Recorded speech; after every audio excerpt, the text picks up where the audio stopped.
Merhabalar arkadaşlar. Nilda ile kanalıma hoş geldiniz. Bugün Başak Burçları, özellikle yükselen Başak Burçları için yeni haftaya bakacağız. 1 Şubat 2022, 6 Şubat 2022 haftası bakalım sizlere neler getirecek. Özellikle iş alanlarınızla alakalı veya gündelik hayatlarınızla alakalı bir yeni yapılanma söz konusu burada. Burada bir şeyleri terk ediyorsunuz. Yani ya çalışma hayatını düzenliyorsunuz ya da gündelik hayatınız, günlük rutinlerinizle alakalı bazı durumları e, düzenlemeye tabi tutuyor görünüyorsunuz arkadaşlar. İş hayatınızla alakalı özellikle 9. evi etkileyen bir etki söz konusu. Uzun seyahatler, yolculuklar, dış ticaret, akademik hayatınızla alakalı bir takım hareketlenmeler olabilir. Şu anda tabii ki Kuzey Ay düğümü de burada olduğu için bu alandaki yenilenmeler gayet destekli arkadaşlar. Özellikle yurt dışı ile alakalı dış ticaret ya da yüksek öğrenimle alakalı bir takım konularınız varsa buralara yönlenmeniz olumlu sonuçlar almanızı sağlayacaktır. Bunun dışında e, şimdi Mars'ın etkileri çok güzel fakat 8. evinizin yöneticisi Mars. Aynı zamanda 3. evinizin yöneticisi Mars olduğundan dolayı burada ekstra gelirler ya da parayla alakalı, ortaklaşa yaptığınız işlerle alakalı zararlı bir durum söz konusu. Eğer buralarla alakalı bir teklif alırsanız veya ekstra gelirlerle alakalı yeni adımlar atmak isterseniz burada zorlanmalarla karşılaşabilirsiniz bu hafta itibariyle. Zaten bu çok uzun süreli bir etki. Daha öncesinden de bunu yaşıyordunuz. Kısa yolculuklarınız ya da eğitim hayatınız veya yakın çevreniz, kardeşlerinizle alakalı güzel haberler alabilirsiniz arkadaşlar.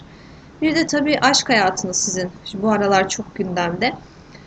Orada bir gezegen yığılımı söz konusu. 6. eviniz de öyle, 5. eviniz de aynen öyle. Fakat orada bir de Plüton olduğu için orada ciddi bir dönüşüm söz konusu oluyor. Belki yeni bir bebek sahibi olma ya da yeni bir kişiden etkilenme, orada hareketlenmelerin fazla olması, belki de bu ilişkinin evlilikle taçlanması e, konusunda gelişmeler sağlayabilir bu dönemde size. Bir de orada Jüpiter var arkadaşlar. Jüpiter'in olması da sizin için gerçekten e, belki ev kurmakla alakalı ciddi adımlar atılabileceğini gösteriyor. Bunun dışında Neptün'ün de burada yine 5. evinize çok güzel bir açısı var. Yani burada belki bir haber alabilirsiniz.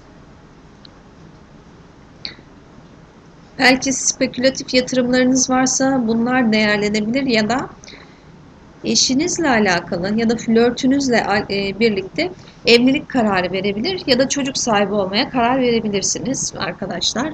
Tabii biz bir de şimdi kartlarımıza soracağız. Bakalım yükselen Başak Burcu arkadaşlarımı nasıl gelişmeler bekliyormuş.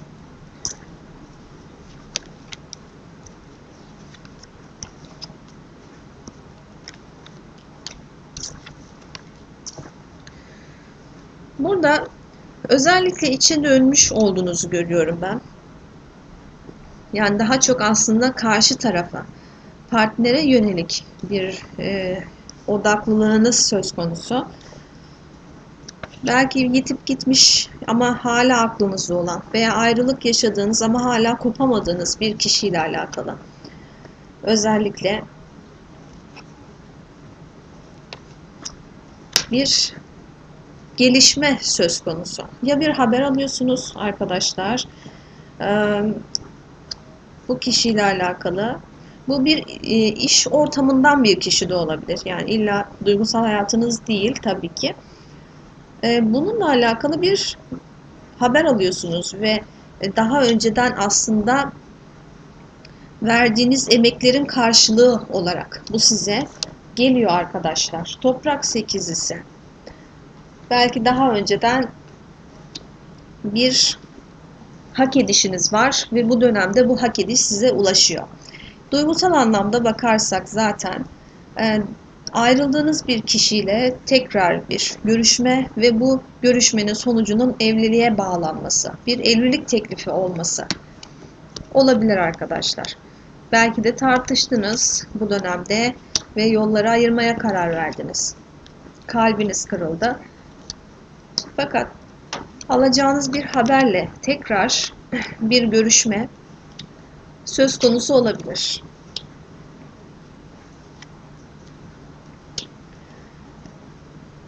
Belki evliydiniz, evli olan arkadaşlarım için konuşayım. Çünkü ağaç kartı ters geldi. Ya da evlilik kararı vermiştiniz ama tam evlilik aşamasındayken ayrılığa karar verdiniz. Böyle bir durumda yaşanmış olabilir arkadaşlar. Olumsuz baktığınız bazı durumlar bu dönemde olumluya dönebilir. Yani bu konuda siz şaşırabilirsiniz gerçekten. Bu arada uzak yollarla alakalı bir takım haberler, fırsatlar elinize geçebilir bu dönemde arkadaşlar. Parasal olarak bazı şeylerin geciktiğini, belki bir alacağınız var, prim, nafaka, işte yani aklıma gelmiyor şu an ama askıda kalan bir takım paralar varsa bu dönemde hafta sonuna doğru size ulaşabilir diye görünüyor arkadaşlar. Gerçekten tıkanmış ama yani o kısım zaten e, zaten şeyde de haritanızda da belli, yani o kısım tamamen tıkalı ama yavaş yavaş açılıyor. Şimdi duygusal hayatımız için bakalım.